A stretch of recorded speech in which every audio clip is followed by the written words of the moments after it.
Near the end of Michael Jordan's career with the Bulls, he agreed to allow a camera crew to follow him around for a documentary on his last season in Chicago. Tim Grover, Chapter 1, Taking Flight.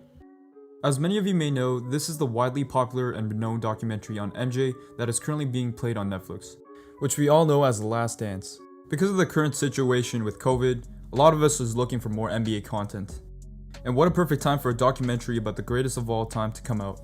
Exclusive content never seen before during the last and final run of Michael Jordan in 1998 shows us a side of MJ we never witnessed. It's really hard not to get excited for this documentary every week. Camera crews were with him for almost 24/7 of his life during that season, and early one morning the camera crew was at MJ's house for a rare glimpse of Jordan's gym session. Yeah, MJ working out, not surprising, but what I'm surprised about is how rare MJ workout videos are on the internet. And I'm not talking about MJ's hoop sessions, I'm talking about him working under a barbell and lifting weights. The cameraman noticed a poster on the wall, a classic shot of MJ soaring through the air, with the caption, "How does MJ fly?" He zoomed into the poster, then turned to Michael and asked him, "How do you fly?" MJ just laughed, shook his head, and said, "Ask him." And that was Tim S. Grover, MJ's trainer for 15 years. Now I began reading the book Jump Attack by Tim Grover to learn how Michael Jordan trained throughout the offseason, so I can apply some of his exercises to my routine. I wondered, how did MJ rhyme for so long while maintaining such a taxing NBA season? Well, the best way to do that is to read a book written by MJ's personal trainer of 15 years during MJ's prime years. My name is Tim Grover. I worked with Michael Jordan for 15 years. Everyone knows me as his trainer, but my official title was a sports enhancement specialist.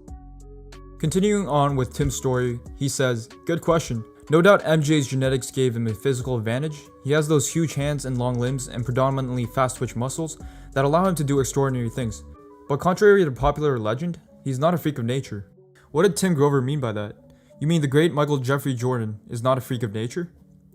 The meaning behind Tim's statement is that to give credit to MJ's accomplishment and accolades to his genetics is grossly misrepresenting the reason of his success. Just like the future greats such as Kobe and LeBron, it isn't their once-in-a-lifetime genetics that built their success, but their commitment to becoming the best.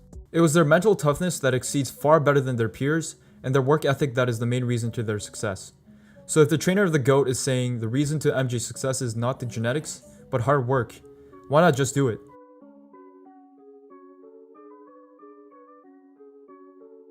When I started working with Michael in 1989, his vertical jump was 38 inches. We got him up to 42 inches and eventually to 48 inches before he took a break from the NBA in 1993 to play baseball. 10 inches over several years. Now if this is true, did MJ really jump 48 inches? A seemingly ridiculous vertical even for the highest jumpers in the world. To answer this question, let's start off during his college years, when most people are still developing their athleticism and starting to reach their peak. Now given that MJ was listed at 6'5", 195 pounds in his college years with the Tar Heels, and still grew an inch to 6'6", we can assume Jordan was a late bloomer. This is also backed up from the fact that MJ grew from 5'11" as a sophomore in high school to 6'3" in his junior year, and progressing to 6'5" into his college years. On March 1983, during the final regular game of that season, North Carolina played against Duke. In one play, the Tar Heels turned the ball over after Jordan passed it to the post. With Duke on the fast break, it seemed like Johnny Dawkins would make the easy transition layup. But of course, out of nowhere, there was Jordan flying up to the lane and getting up so high that he hits his head on the backboard. The play was a goaltend, but no one cared, and it was the fact that a 6'5" guard hit his head on the backboard. Now for a 6'5" guard to do what Jordan did, how high did he jump? Well, we know the height of the rim is 10 feet, and the bottom of the backboard is 6 inches lower, giving a height of 9 foot 6 inches. Michael was 6'5" or 6'6", so based on simple arithmetic, 9'6" minus 6'6" gives us 36 inches. So Jordan was at least jumping 36 inches, and no one can refute this based on the video. Also, when someone is going full speed down the lane, just like Jordan was, vertical speed is not the only speed at play, and some of the energy is going horizontally. Therefore, MJ didn't even jump his highest. And if you studied basic high school physics, you know that kinematics shows us that you don't jump as high if most of the speed isn't directed vertically. This is on the assumption that you're applying the same amount of force to the floor or getting off at the floor at the same initial speed. Naturally, running jumps require some horizontal speed alongside vertical speed, because of it being an inherently speed-based movement. This is better explained by comparing long jumpers and high jumpers. Athletes competing in the high jump focus on converting or translating their horizontal speed into vertical speed. For long jumps, they try to maximize the direction of force they need to apply on the floor, which will allow them to travel the furthest. Ilya Ivanuk is a great example why high jumpers can be great dunkers using their vertical. High jump is a sport that can easily translate into single leg dunking. This is because high jump is a sport that focuses on getting the athlete's center of mass to the highest point. So the fact that Jordan had a lot of horizontal velocity in his jump, he was likely not jumping as high as he could. Regardless, he was able to hit his head on the backboard, and even then he was slightly above the backboard. So in 1982, in his sophomore year with the Tar Heels, we can safely assume MJ was jumping at least 38 inches. But we know Jordan jumps higher than that. Surely he doesn't only jump 38 inches. At the age of 19-20, like most athletes, Jordan hasn't reached his full potential in his athletic abilities. Fast forward to Jordan's early years with the Bulls, the pre-Pippen era where Jordan literally had no one else to rely on and had to carry the Chicago Bulls. This was also the time where young Jordan competed in the dunk contest, where he could display his amazing leaping ability without the worry of defenders hitting him in the air and potentially injuring him. Jordan had many very signature dunks, including the famous one-handed cradle dunk, which he would often display during wide-open transition plays or his dunk contests. And also the famous lean dunk that, to my knowledge, no one is able to replicate in terms of style and finesse. Side note, I think this dunk perfectly represents Jordan's superior athletic and physical ability. MJ had the air control, finesse, and large mid hands to land this dunk. What do you even call this dunk? A windmill leader dunk? That doesn't even fully encapsulate this beautiful dunk. He palms the ball instead of cusping the ball like the usual windmill dunks. And back to the dunks I was talking about. The famous but highly underrated dunk is the reverse one-footed dunk. Jordan starts off on the right side of the wing and runs up into the low post, jumping to the other side and finishing up with a reverse dunk. Now Jordan has replicated these dunks in all of his dunk contests in 1985, 1987, and 1988.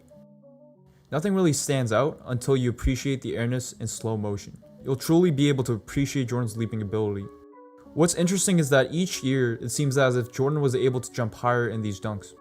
In his first year in 1985, he was able to get his head above the lower backboard, and in 1987, Jordan is able to reach his head on the rim, but ducks as soon as he is about to hit the rim. In 1988, Jordan is fully capable of hitting his head, but also has the ability to put his elbow into the rim.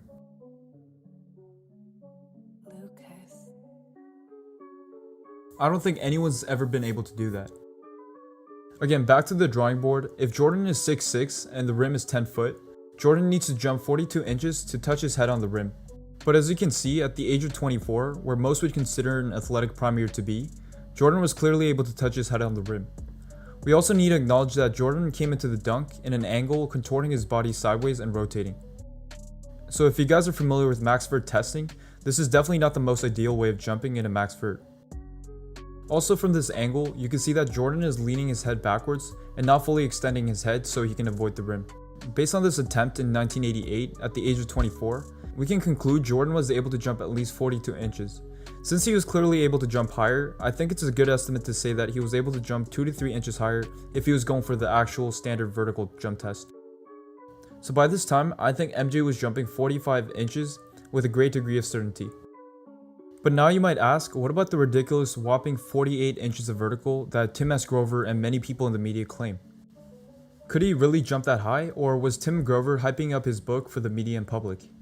In my opinion, I think part of it was the hype, but there is some truth to it. Jordan was clearly jumping up to 45 inches before he met Tim Grover and was not jumping 38 inches in 1989. In fact, Jordan was jumping 45 inches at the age of 20. When he was at North Carolina, in a motion analysis class project during 1983, Jordan was a subject for a max vert jump test. Utilizing different parts of the subject's body as a marker, the subject's max vertical jump was carefully analyzed and measured. During the jump, Jordan was able to use his upper limb or his arm as a free swing to generate momentum.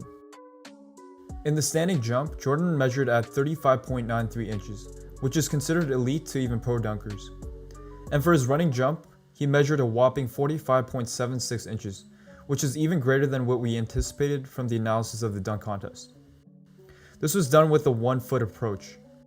So if MJ had a max vertical jump measured with the Vanguard Motion Analyzer, recording a 46-inch vert at the age of 20, Tim is surely using his stories as a marketing tactic. MJ was not jumping 39 inches in 1989 at the age of 26 and did not get his vertical to 42 inches. Okay, but what about Jordan jumping 48 inches? Did he ever really jump that high? I think at one point he really did, especially during his early years in between 1984 and 1990. If let's say we told him to jump as high as he could so he could test his max vert, most definitely he would have been able to jump 48 inches. And knowing Michael, he would have taken that as a challenge and enthusiastically agreed. At the age of 20, he was already jumping a verified 46 inches off of 1 foot. Is it crazy or out of reach to say he gained 2 to 3 inches of vertical during the NBA? After all, most track or power athletes who participate in sprints, jumps, or throws on average hit their peak by age 25. Jordan was 25 at the 1988-89 season. Is it a coincidence that Jordan was able to do a reverse elbow dunk off of 1 foot in the dunk contest that year? I think not. And if we told Jordan then to jump as high as he could for a max vert, without a shadow of a doubt, I believe Jordan would have been able to jump 48 inches, if not even jump 50. To conclude, I think Tim Grover was wrong in his statements, but I believe he and Jordan knew it. After all, marketing is the best way to make sales after the quality of the product. And I'm sure his statement helped him make a few more bucks. But overall, I believe Tim was right in that Jordan did jump 48 inches, but just not in the correct timeline he stated. Anyways, that's it for the video, guys. Originally, I wanted to make this video not just to solidify Jordan's actual jump height, but also largely in part to show that it wasn't Jordan's genetics that got him to where he was at, but his incredible mental toughness and the way he approached everything in life.